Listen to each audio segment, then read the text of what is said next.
नमस्कार विद्यार्थियों, मैं धीरज कुमार गुप्ता, सहायक आचार्य हिंदी, राजकीय महाविद्यालय कामा, आप सभी का हिंदी की ऑनलाइन शिक्षण कक्षाओं में स्वागत करता हूं।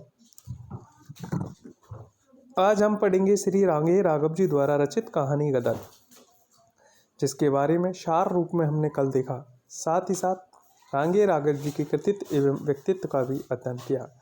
कहानी के प्रारंभ में कुछ ऐसा कथानक है, देखिए।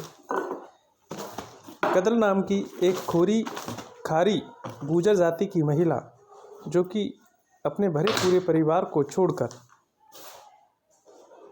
अन्य मौनी नाम के लोहार जाति गुर्जर में शादी कर लेती है। क्योंकि गदर एक विधवा है, उसके 2 पुत्र 2 पुत्रियां हैं। पुत्र और पुत्रियां दोनों के भी बच्चे हो चुके हैं। एक देवर है डोडी। इन सब के बावजूद भी गदर को परिस्थितियों के कारण अपने परिवार को छोड़कर दूसरे के यहाँ नाता प्रथा के तहत उसने मौनी नाम के गुर्जर से 32 वर्षीय गुर्जर से विवाह कर लिया था, जबकि उसकी खुद की उम्र लगभग 45 वर्ष की थी। उसी का प्रारंभिक अंश में हमें अध्ययन मिलता है। और जब ऐसा हो जाता है तो उसका पुत्र निहाल उसे उठाकर वापस ले आता है, जिसकी ही चीख चिल्लाहट हमें कहानी के प्रथम अंक में दिखाई देती है। माँ बेटे दोनों आपसी वार्तालाप कर रहे हैं। डोडी भी वहीं पर मौजूद है, जो कि गदर का देवर है और निहाल का चाचा है। निहाल ने अपनी माँ के ऊपर हाथ उठा लिया। स्त्री ने फुफकाकर कड़ी खाए, तेरे सीके पे बल्लियाँ चलवा दूँ, समझ रखियो, मत जान रखियो, हाँ तेरी आसर तो नहीं हूँ। इस तरीके से दोनों माँ बेटे लड़ रहे हैं। भाभी डोडी ने कहा, क्या व्यक्ति हो, होश में आओ। और उसने समझा बुझा के निहाल को वहाँ से भेज देता है। साथ ही साथ अब वह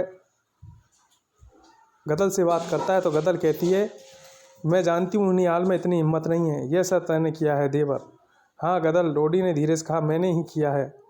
डोडी कह नहीं सका, झंझना उठा। वह भी 50 साल का खारी गुर्जर था। बात ही बातों में उसने पूछा कि तूने ये क्या कर दिया। दोनों बातचीत करने लगते हैं। साथ ही साथ उससे डोडी ने पूछा, तुझे शर्म नहीं आती। गदर कहती है, मुझे शर्म क्यों आई। डोडी क्षण भर सकते में रहा। भीतर के चौबारे से आवाज़ आई, शर्म क्यों आई इसे। शर्म तो उसे आए जिसकी आंखों में हया बची हो। निहाल की यह आवाज़ थी। डोडी चिल्लाया, निहाल तू चुप रह। फिर आवाज़ बंद हो गई। गदर ने कहा, मुझे क्यों बुलाया है तूने। डोडी ने इस बात का उत्तर नहीं दिया। पूछा कि खाना खाया या नहीं खाया, रोटी खाई या ना खाई। गदर ने कहा, नहीं खाई। खाती भी कब, कमबख्त रास्ते में मिले, खेत से लौट रही थी और उठा के ले आए। डोडी ने निहाल को पुकारा और अपनी बहू से कहे कि अपनी सास को रोटी दे आए। तो उसकी जो बहू थी वह भी तेज़ थी और उस स्त्री की ढीठ आवाज़ सुनाई दी, अरे लोहारों के भैया आइए, उन्हें क्यों गरीब खारियों की रोटी भाएगी। कुछ स्त्रियों ने ऐसा ठहाका सुना। निहाल चिल्लाया, सुन ले परमेश्वरी, जग हसाई हो रही है, खारियों की तूने नाक कटा कर छोड़ी। परमेश्वरी माँ को कहते हैं क्योंकि उनकी माँ खारी, जो दोनों ही गुर्जर समुदाय हैं, वे आपस में परस्पर विरोधी भी हैं। ऐसी स्थिति में अब हमें इस चीज़ की जानकारी होती है कि यह कैसे विधवा हुई। गुन्ना मरा तो 55 वर्ष का था, गदर विधवा हो गई। गदर का बड़ा बेटा निहाल भी 30 वर्ष का है। उसकी बहू दुल्ला का बड़ा बेटा 7, दूसरा 4, तीसरी छोरी गोद में।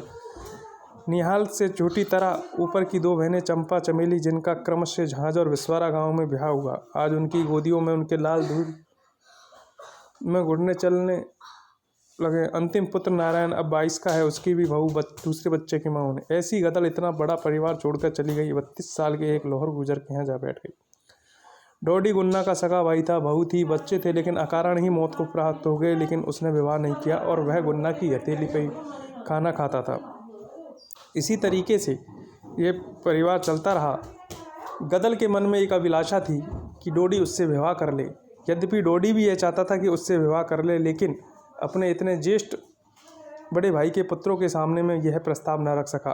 और इसी खींच साथ ही साथ निहाल और उसके दूसरे छोटे भाई नारायण की बहुओं के बुरे बर्ताव के कारण भी गदर को अपनी डोडी लांघकर दूसरी जाति में विवाह करना पड़ा। ऐसे वार्तालाप डोडी और गदल के बीच में चल रहे हैं। गदल इन सब का कारण डोडी को मानती है। वह डोडी से कहती है कि अगर तुम चाहते तो ये सब कुछ हो सकता था, मैं यहीं रह सकती थी, तुम्हें मुझसे विवाह करना था। लेकिन उसके लिए डोडी ने भी प्रस्ताव रखा, बताया कि मैं ये सब कर लेता तो हो सकता है कि हमारे रिश्ते पर पूर्व में ही लांछन लग जाते जब भाई जिंदा था। इस तरीके से गदल और डोडी के बीच वार्तालाप चल रहा है। डोडी अपने वहाँ जाने के लिए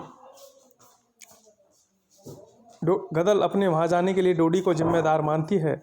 तो डोडी गदल के इस व्यवहार को गलत मानता है कि ये सामाजिक परंपराओं के विरुद्ध तुमने यह कार्य किया है और यह ठीक नहीं रहा हमारे परिवार के लिए, हमारे समाज के लिए।